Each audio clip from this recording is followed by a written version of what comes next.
Welcome to the Van Conversion Masterclass, everybody. So great to have you here.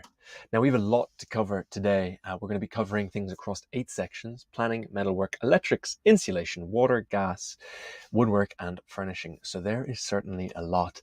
And when you're converting a van, I think it can be a little bit overwhelming at times because there's just so many tasks and subtasks that you need to do. So my aim here is to give you, within 1 hour, a view of absolutely everything. So you're going to have a much better and deeper understanding of the whole process. So I'm Shane, your host today. I'm the chief vagabond. I've been living in my van for nearly 4 years now, which is super cool. And the van for me is just a way to access the mountains. I'm a big climber, skier, paraglider, big into all the mountain sports.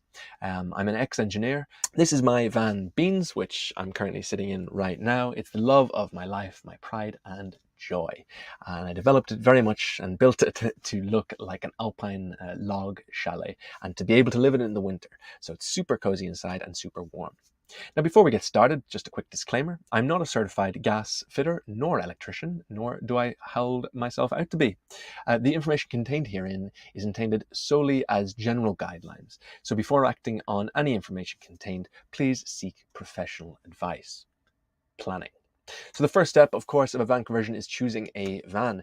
Now, we did a very large study, the Roaming Home 2023 study, where we interviewed over 300 people to find out what people were building, how much it was costing, etc., etc.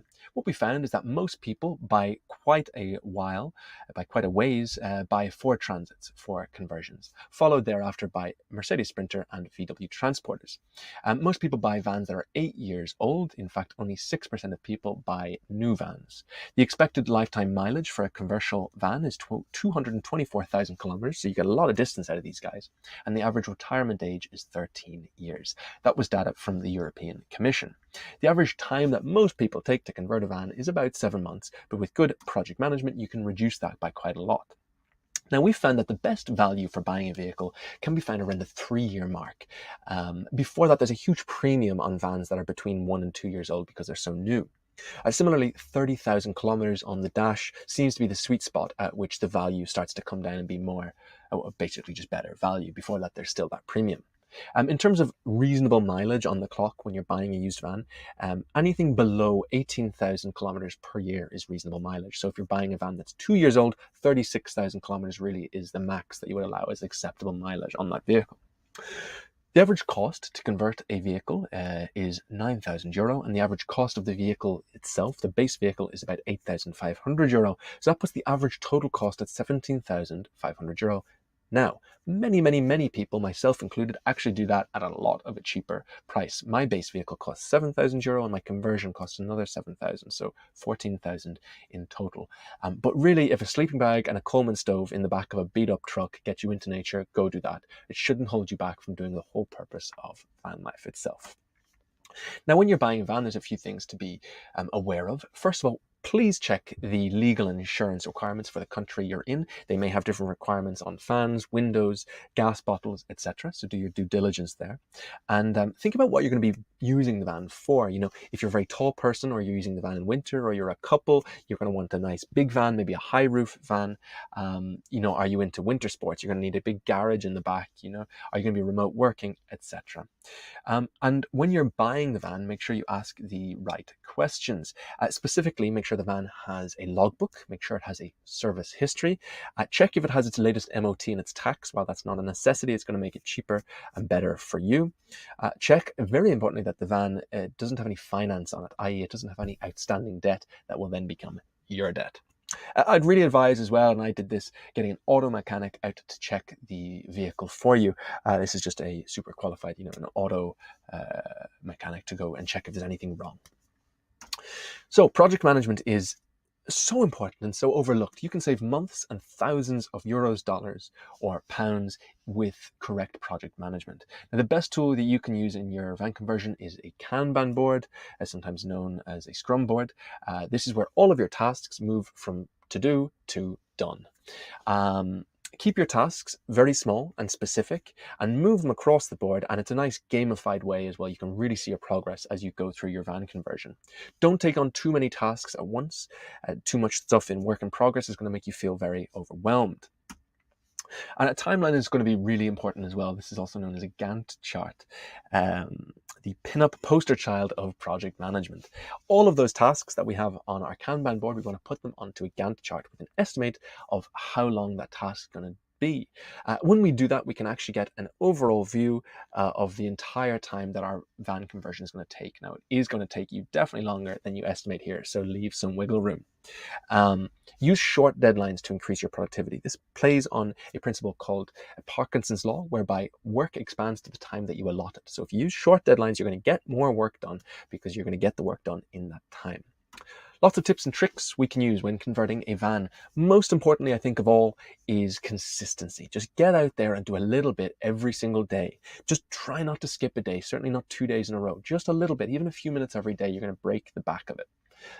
Environment design is also one I consider to be really important. Clean up your workshop, please, every night when you're finished working on the van. Put everything back where it's supposed to. While it takes a few minutes every night, and sometimes you're so exhausted, it's the most important thing that you can do for project management and efficiency and making this conversion go faster. Because when you're trying to find stuff, where's the spirit level? Where's my pencil? Where's the hole saw? And you can't find it, you're going to spend a lot of wasted time. So design is probably the funnest part of the whole build. It's something that we do at the very start of the build. First step of design is to get inspired. Go on Pinterest, Google Images, Facebook, find as many beautiful vans as you can, save all the photos, put them together, and then note down what you love in each. And you can really get inspired this way. Lots of things to consider when we're designing a van, just like when we're buying a van. Are you going to be remote working? You want a nice big table in the back. Do you have iffy bowels? You're going to want a toilet maybe in the van. Do you read a lot? You might want a large bookshelf, or maybe you can make do with a Kindle. Mood is something to consider in your design. A brighter van interior is going to make you feel better if you're prone to the sads. So you can paint the inside of the van white. You can install more windows. There are things you can do to make you feel better. Similarly, are you a couple? If you're a couple, you're going to need a bigger van. You simply will. You cannot get away with a small, tiny little van for full-time living, especially if you are a couple. So lots of things to consider there when you're designing the van. Now, metalwork is the first real work that we're going to be doing on our van, and also the most terrifying, which is just great that we have to do it first. So there's some things that are required and some things that are optional.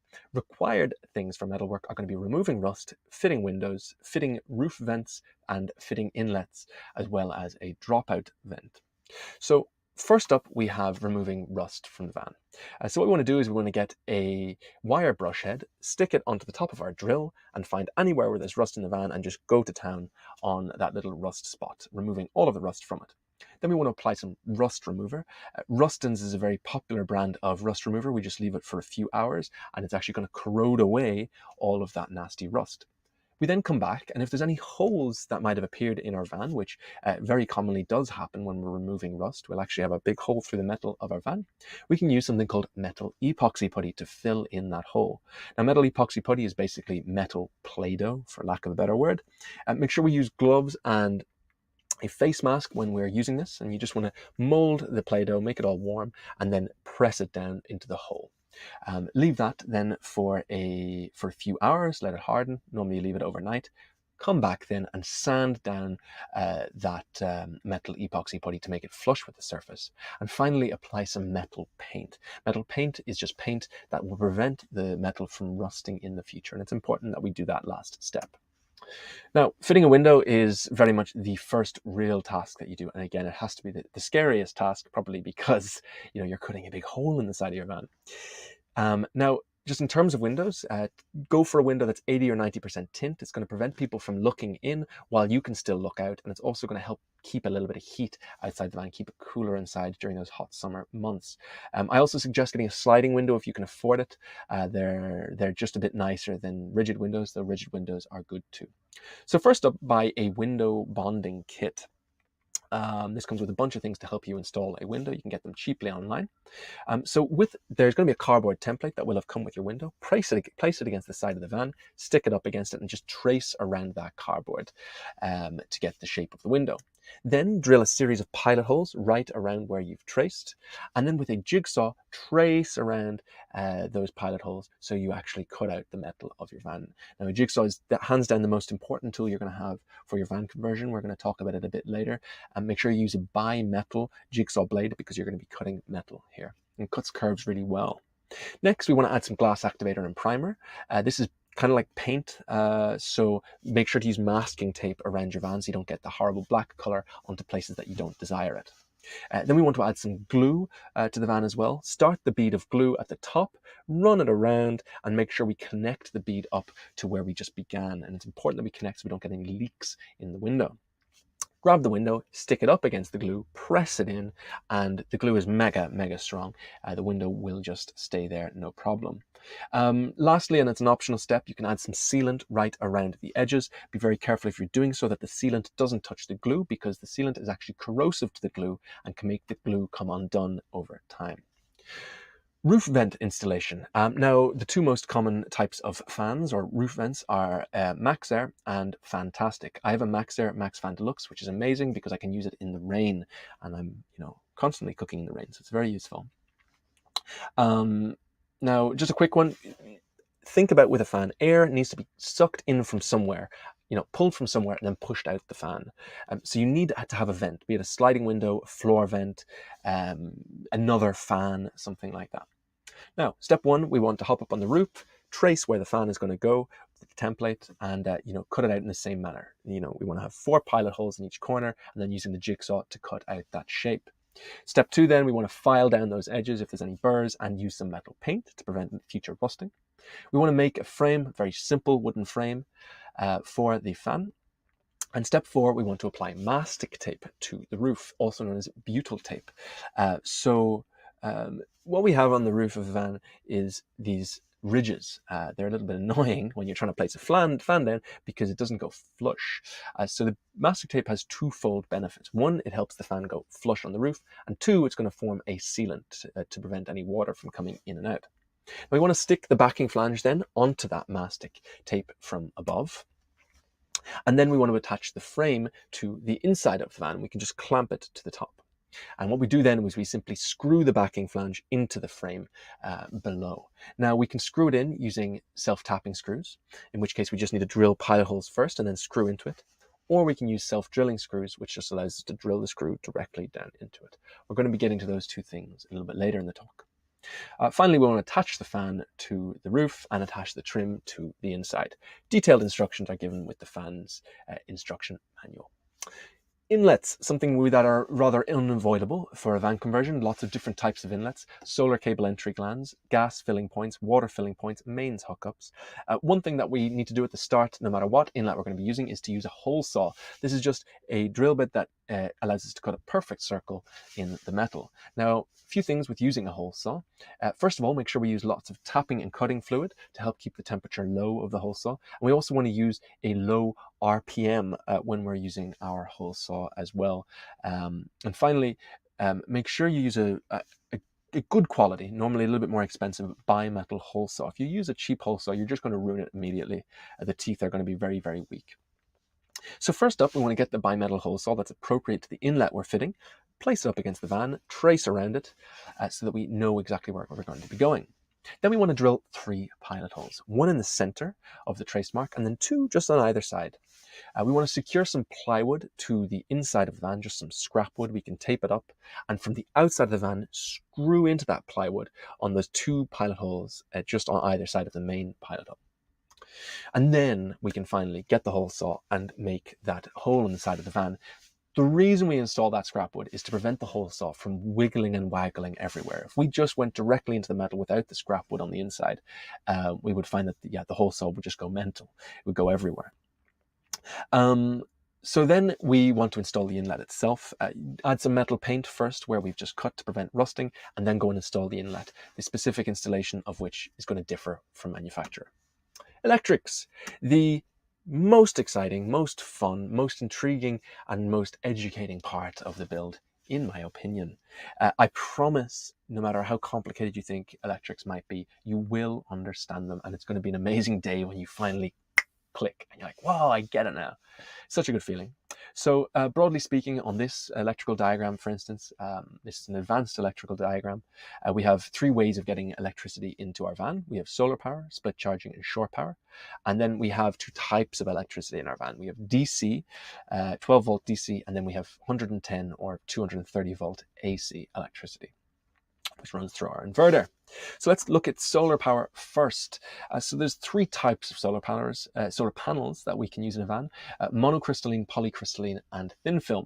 Monocrystalline and polycrystalline are solid, rigid solar panels. Monocrystalline is far more efficient than polycrystalline, so I don't recommend ever using polycrystalline.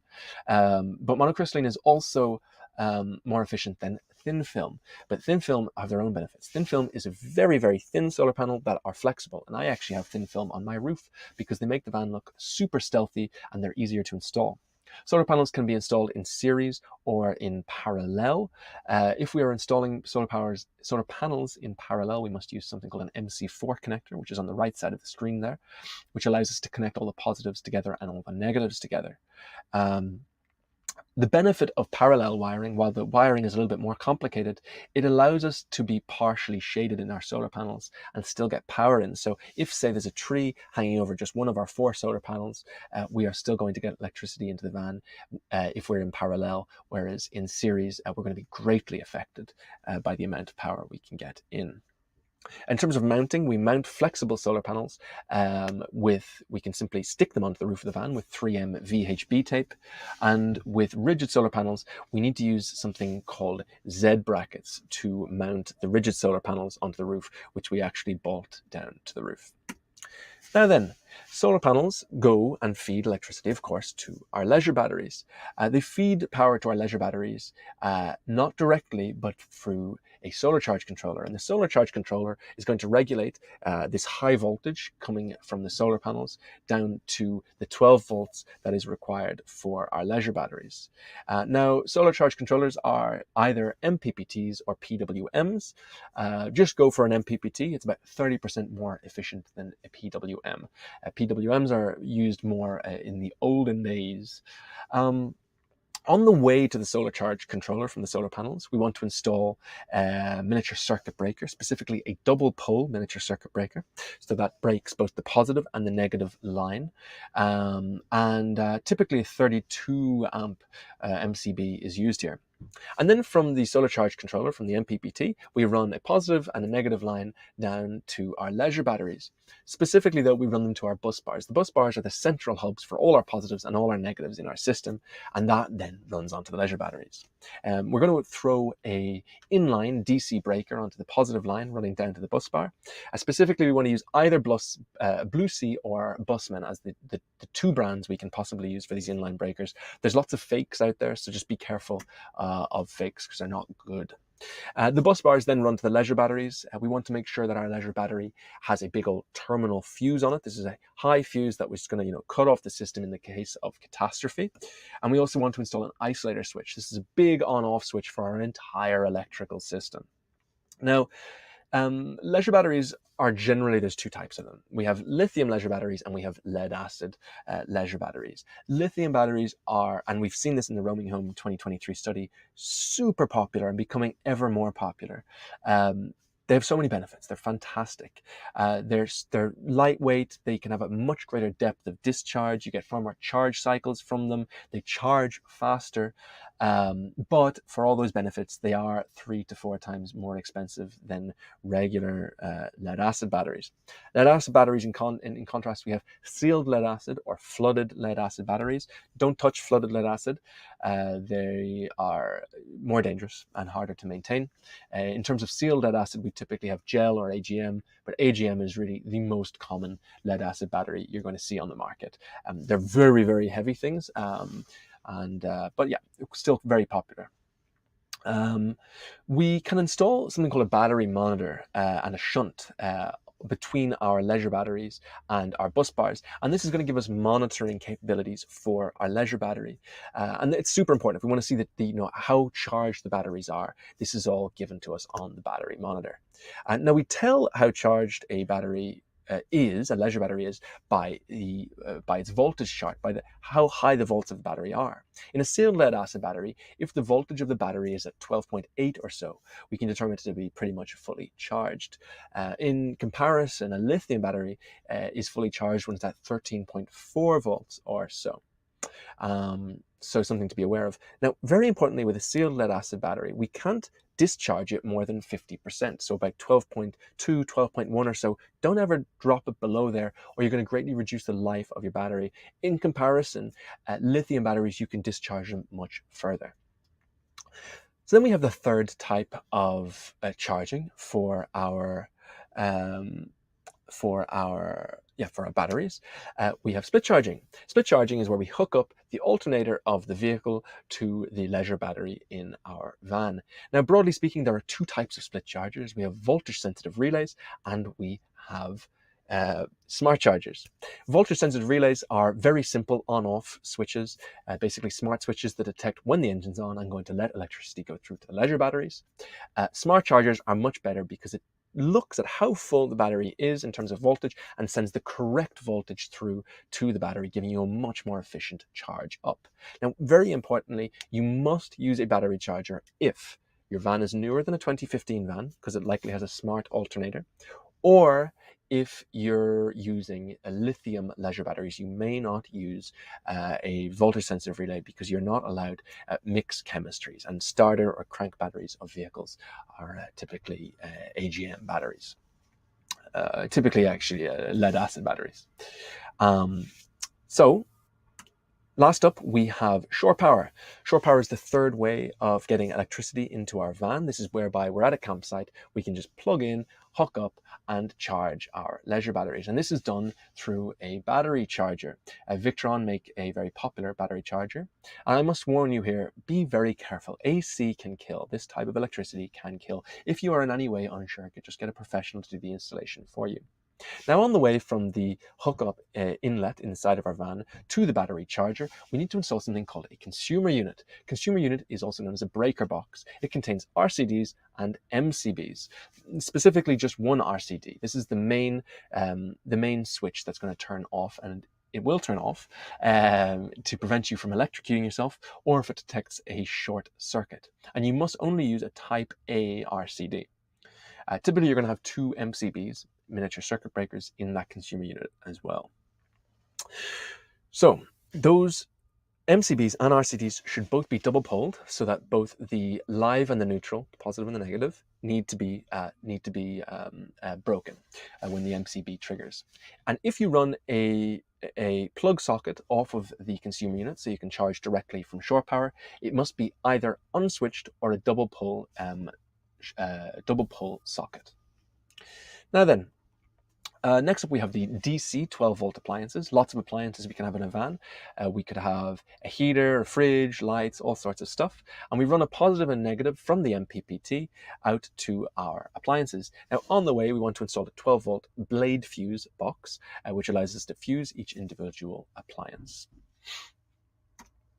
Then we also have the AC side of the system that I mentioned before. Now, we run the AC side of our system through the inverter, and the inverter converts DC electricity from our batteries, 12 volt DC, into 110 or 230 volt AC power.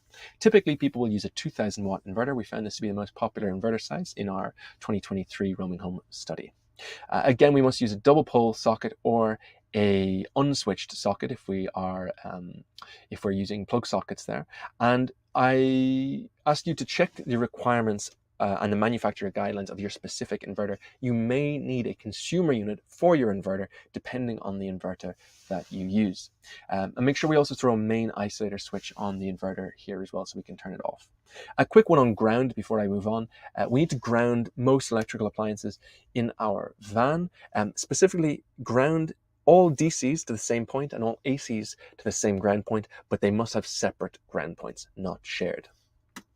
Now, in terms of DC appliances, lights are probably the most important. Most people are going to have puck lights in the ceiling of their van. I do. They're above my head. And those puck lights are wired in series and in parallel.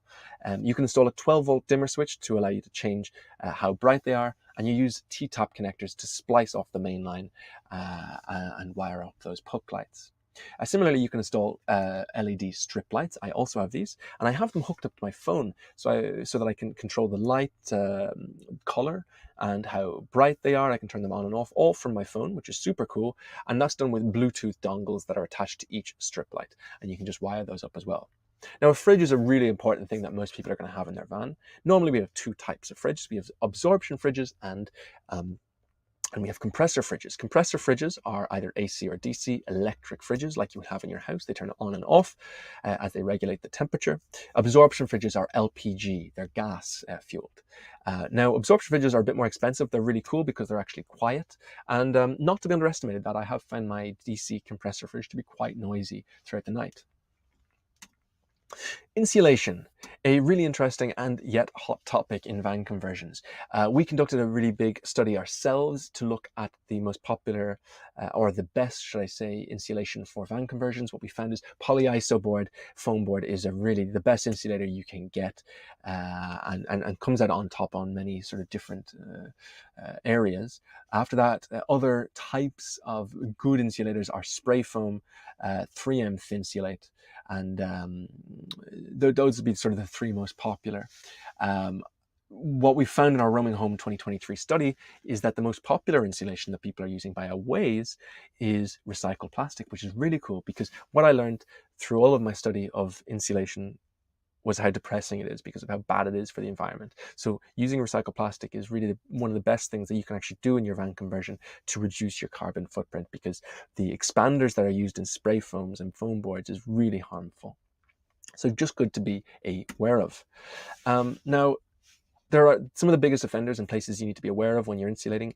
Firstly, the thermal bridges. This is any exposed steel or even the windows in your van. Reduce the number of windows to keep your van warmer, but any steel that's exposed, make sure you insulate that as much as you possibly can, because it just allows so much heat transfer to occur. And then also air loops. Anywhere where there's any air pockets in your van, stay inside the skeleton beams inside of your, the steel beams inside of your van, which may have air pockets inside. Really fill those with spray foam or with mineral wool any way you can to prevent air loops from happening, which allow a lot of heat transfer. And finally, something I did after a year and a half or so of living in my van was to add a draft excluder to the doors, and I was bowled over by how much of a benefit that actually had on reducing heat transfer. Moisture control is very important for insulation for van conversions.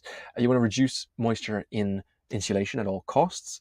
One way to do this is to keep the heat nice and high in your van, because hot air holds more moisture than cold air does. Purchase a dehumidifier and use those during the cold, wet months. I do that, and it's very useful. Make sure the van is well ventilated and has good air circulation. And you can also look at using a vapor barrier, which goes on top of your insulation and prevents moisture from getting from inside the van into the insulation. Now, if you're going to install a vapor barrier, you must do a really good job, because if you do a bad job, what's going to happen is it's going to actually keep moisture in your insulation rather than the other way around. So only install a vapor barrier if you're sure you're going to do a bomber job. Lastly, some types of insulation are better than others. Sheep's wool insulation is particularly good at dealing with moisture.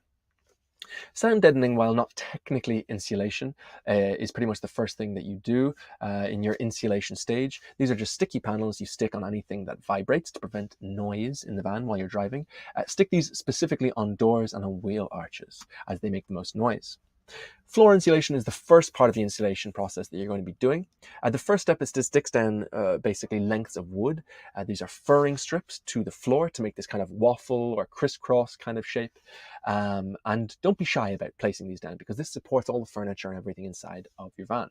So stick those down with some glue to the floor, and in between all of the furrings you want to stick down insulation board. Polyiso board is really going to be your best bet here, and you can cut the polyiso just using a nice handsaw, and a chalk line indeed is going to help you get a really straight cut along that insulation. Now, make sure the insulation is the exact same depth as the furring, so that there's no gap or difference in depth. And then on top of the insulation board, add a subfloor. This is a thin sheet of plywood that will evenly distribute the weight across your floor. Next up, we insulate the walls. What we want to do is, just like with the floor, run furring beams up vertically on the van and make several of them as we move up the van. And our cladding will be screwed into these furring beams. So we want to install insulation on the walls. We can use foam board or wool, depending on what we want to use, or even spray foam. If you're going to be using insulation board, you can use either 3M VHB double-sided sticky tape to stick the insulation board up, or you can use insulation stick pins. Then finally, fill in any gaps, especially inside, to prevent air loops inside the metal structure. And then you can optionally add a vapor barrier as well. Finally, we have the roof insulation. So again, we want to install wooden furring, structural furring beams along horizontally across the roof and continue on up the van. We want to bolt those into these metal structural support beams. We bolt it right through the wood and out the other side. We don't just screw it into one side. That would be bad form. And then we want to install the polyiso board again, likely into the roof using stick pins or VHB tape. And we can then cover up any gaps that we might have using just foil tape. Now we move on to water. So we have ultra basic systems and ultra advanced systems. The most basic system you can have for your water system is a simple grey water tank and a fresh water tank. Into the fresh water tank, you're just going to stick a little 12-volt submersible pump that just lies in your water tank and goes up to your faucet. And the faucet just has a little electric switch on it, so when you turn it on, it's going to suck up water from the pump and spit it out. The wiring for that is the positive goes to the pump, out the far side, into the faucet, and then back to your leisure battery to complete the circuit. If you want to have a completely non-electric system, you could use a foot pump. Specifically, a gusher foot pump will be your best bet, which doesn't require any wiring. Now, if you want a more advanced system with hot water, let's say, maybe a shower, you're going to have a system that looks something like this. It might have a permanent fresh and grey water tank, water filling inlet, diaphragm pump, a water heater, hot and cold shower, hot and cold sink, HEPA valves, exterior drains, water level gauges, water filtration. There's lots of stuff that you can add. Now, in terms of the water tanks for these larger systems are generally going to be either underslung to the bottom of the van, or they're going to be inside the van themselves. If you're choosing an inside the van water tank, I really urge you to check out these wheel arch water tanks. One for the grey water tank, one for the fresh water tank. They are so cool. Absolute genius came up with these, I don't know. But a great way to use an awkward space. You may want to install water level gauges on your freshwater tank to determine how much water you have left in your tank. You can use either a sending rod, or you can use diodes, which gives you a more digital view of your water levels. Rec Pro are a very good manufacturer of those. Now, then we get to the pump system. So from the water tank, we go to the main part of the whole system, and we use something called a diaphragm pump. SureFlow is an excellent manufacturer of this entire pump system, in fact. And a diaphragm pump works just like the diaphragm in a body. Pumps from one side to the other to the other. Now, because of the way in which a diaphragm works, it kind of spits out water, or sort of glugs water a little bit. So to make the water much more continuous in how it's sent out, we use something called an accumulator, which is going to make the water much more continuous when we turn it on via the shower or the tap. Now, we want to install silencer on each side of the system here as well. Because of that glugging from the pump, it can be quite noisy, so the silencer will make it much more quiet.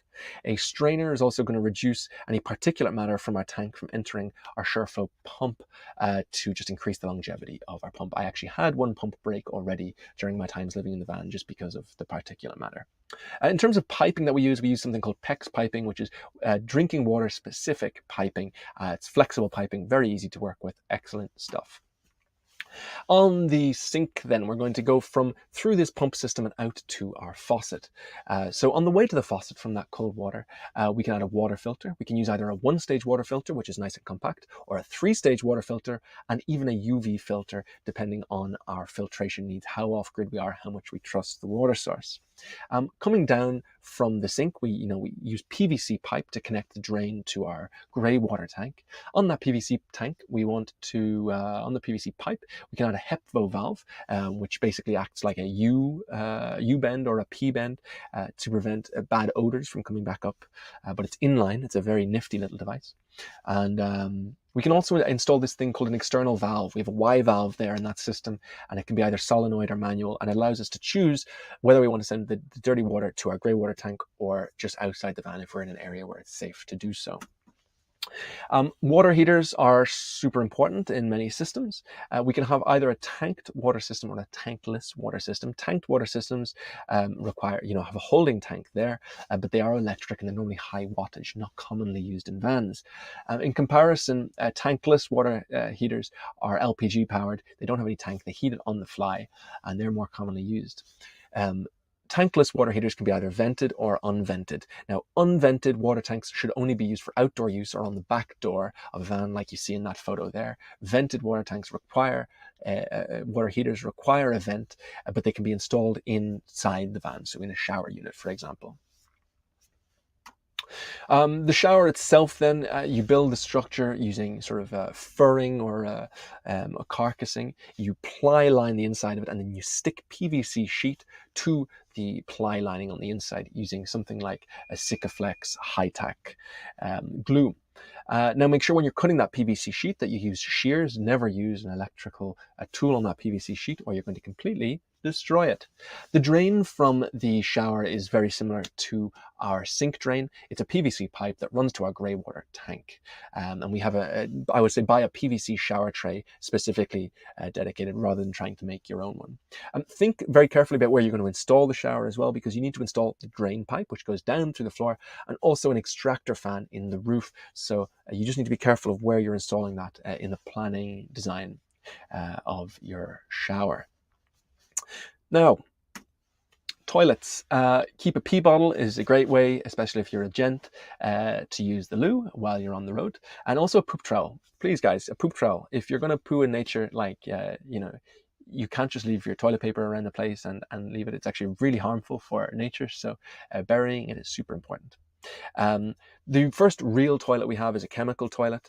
A chemical toilet, you have water and these breaking down chemicals that sort of lie in the base of the toilet. It's the toilet that I have, and they need to be emptied every week or so, and they don't smell terribly good, I will say. Compostable toilets, on the other hand, are a bit more expensive, though you can build them yourself. Nature's Head is an excellent manufacturer of these, and they are amazing. Now, they require venting, but they are emptied very infrequently. They don't smell. They're environmentally friendly.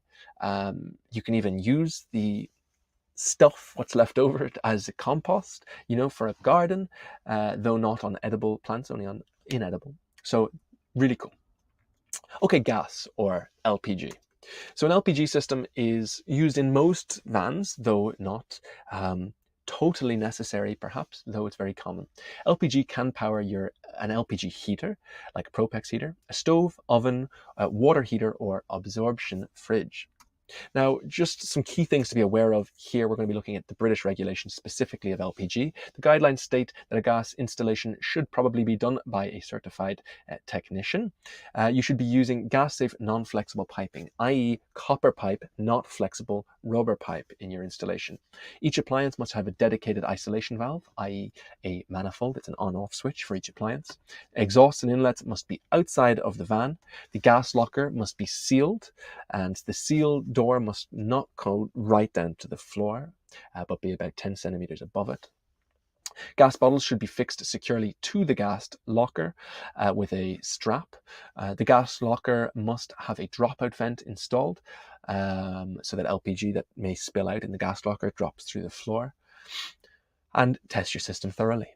Okay, gas bottle. We have two different types of LPG gas bottles. We have replaceable or we have refillable. Replaceable ones have an inlet inside of your van, so you can refill at an LPG filling station. I have this type of filler. Now, depending on which country you're in, you may have a different filler nozzle at the LPG filling station, so an adapter kit can be really great appliance to have. Check out mylpg.eu. It's an app that shows you all the LPG filling stations around the world. On an LPG system, we have a high pressure side and a low pressure side.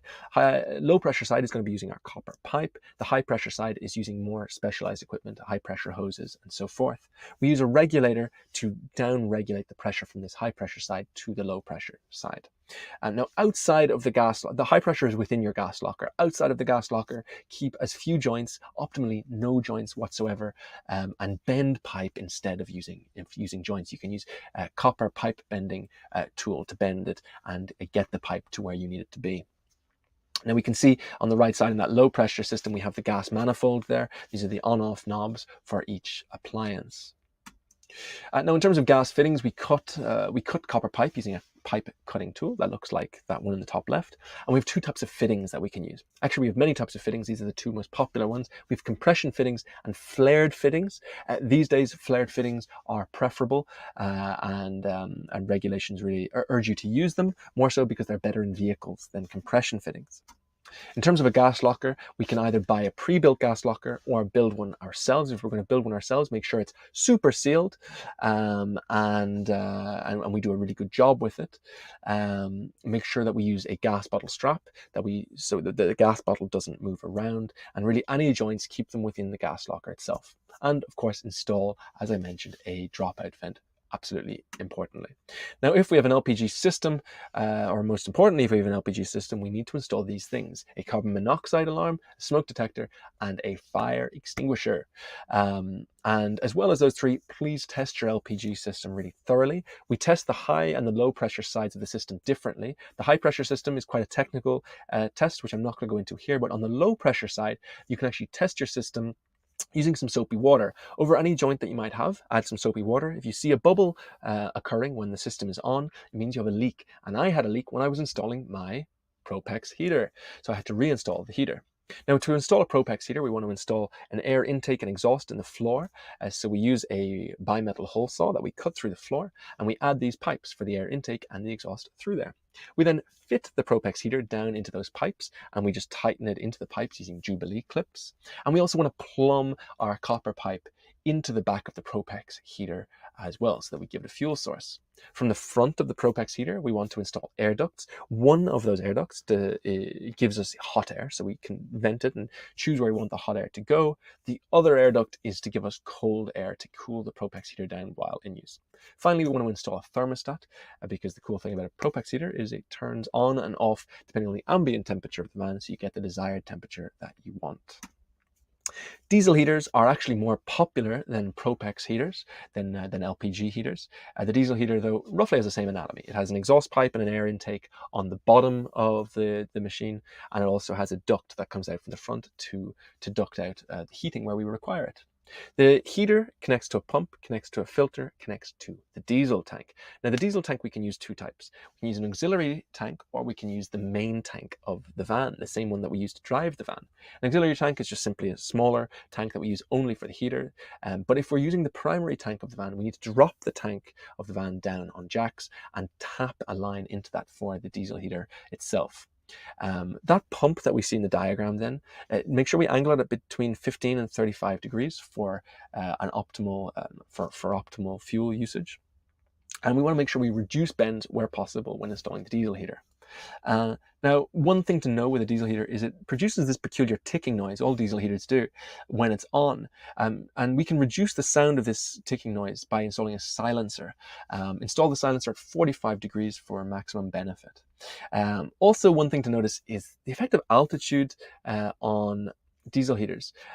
You may need to install an altitude adjuster for your diesel heater if you are driving your van up to the high mountains, because they don't operate very well and can be quite harmful actually for your heater at those altitudes. Specifically as well, running diesel heater on a low temperature for a long time can be quite harmful for the diesel heater. If you are going to run it on a low temperature, run it on high for about 10 minutes before turning it off. Woodwork. The creative part of our van, and a really exciting part of a van conversion, no doubt. Three tools that you must have. One is a combi drill, a drill driver. Two is a circular saw for cutting straight lines. And three is a jigsaw, the most important tool in the entire build. Now, there are some very nice tools to have as well. One of these would be a pocket hole jig, which allows us to make joints where the screw is concealed. Second is a square for 90-degree and straight cuts. Third is a workbench, is a damn near necessity. You need to have a workbench to be able to cut wood on. A miter saw and a miter block are a nice to have. They allow you to make angled cuts in wood, and then also a router is a very nice tool to have. It makes beautiful furniture, allows you to make beautiful furniture.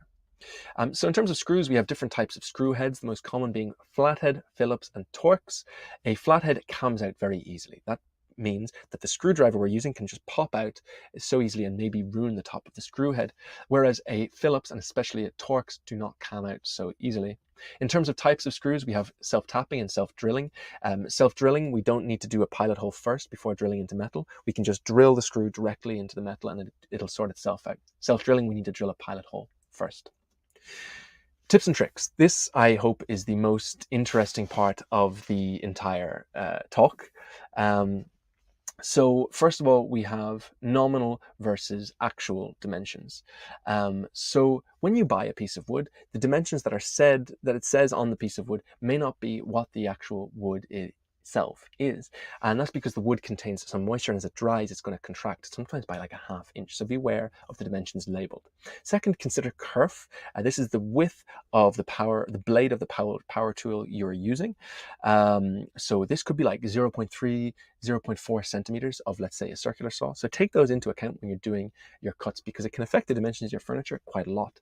A scribe tool in the top right is an amazing tool. Let's say you want to place your wardrobe really flush against the wall of your van, but you know, a van wall is an old curvy thing. The scribe tool will allow you to make that wardrobe the perfect sort of shape so that it's flush against the wall.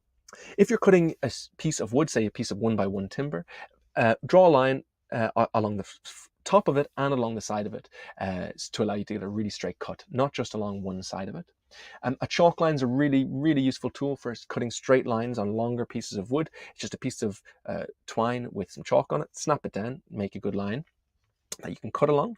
And a fence as well is a really great way, specifically on a circular saw, of cutting in a straight line. A plunge cut will allow you to cut directly into the middle of a piece of wood rather than starting at a side. You just have it angled at the start, say your circular saw or even a jigsaw, and just gently lower it down and you'll be in the middle and you can go on your merry way.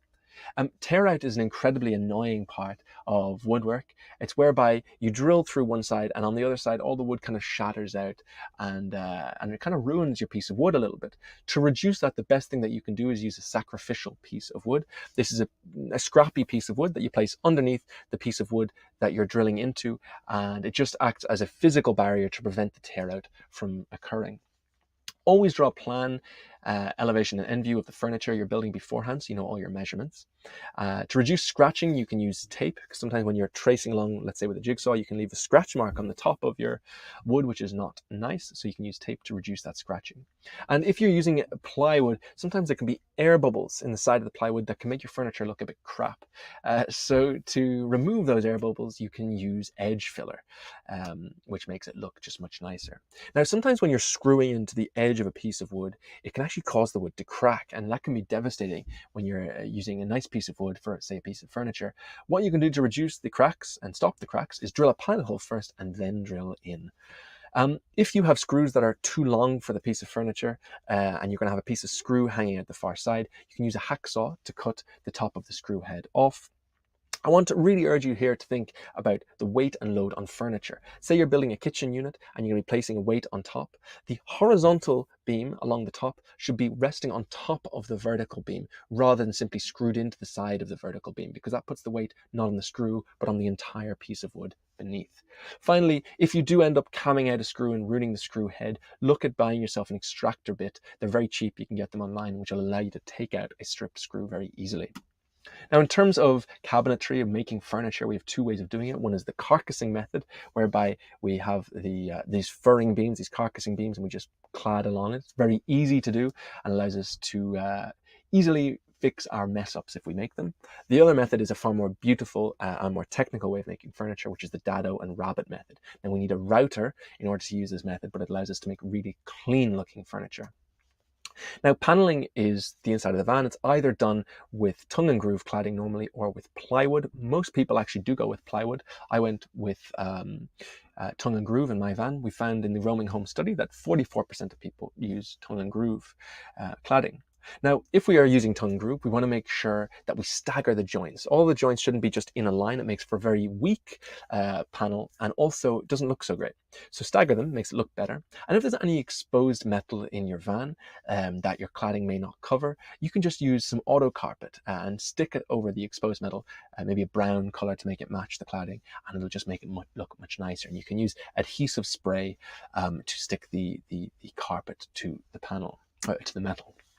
Now, when we're paneling our van on the walls and on the roof, we simply screw into the furring beams that we already installed when we were doing our insulation. We have those running up the length of our van. We can just screw the cladding into those. On the floor, then, we want to use something called laminate flooring. This is heavy-duty, scratch-proof, waterproof flooring that is a bit heavy, but it just slots together like a jigsaw. Now, there's lots of furniture we can make. For example, we have overhead cupboards that we can make. I have those two guys just there and there. And there's great use of an awkward space. And we use lots of different tools for this. We use a circular saw, we use a jigsaw, we use a screwdriver. And we have some dimensions there in the top right, and you can see what it looks like on the right side as well. Gas struts are something nice that you can install to keep a door open. They just allow you to sort of prop the door open while you're searching inside. Other furniture that we could look at building are bulkhead storage. This is above the driver's seat. We could look at building a wardrobe. We will very likely be looking at building a kitchen unit as well, which houses the sink and stove and the fridge and so forth. And there's lots of storage that we can put in the van as well. We could have big storage boxes, knife holders, cup holders, spice racks, nice mesh bags, shoe holders, ski racks, all sorts of things. So I encourage you to get creative with the storage that you could potentially do. Now, a bed is pretty much an inescapable part of a van conversion. Everybody sleeps. Of that, I could be pretty much sure. Now, just a quick one on sleeping horizontally. So many people are devastated. They build their van and they find they can't bloody sleep in the bed they built. Basically, if you're less than 5'8", you can sleep horizontally in most vans. If you're over 5'8", it could be very difficult.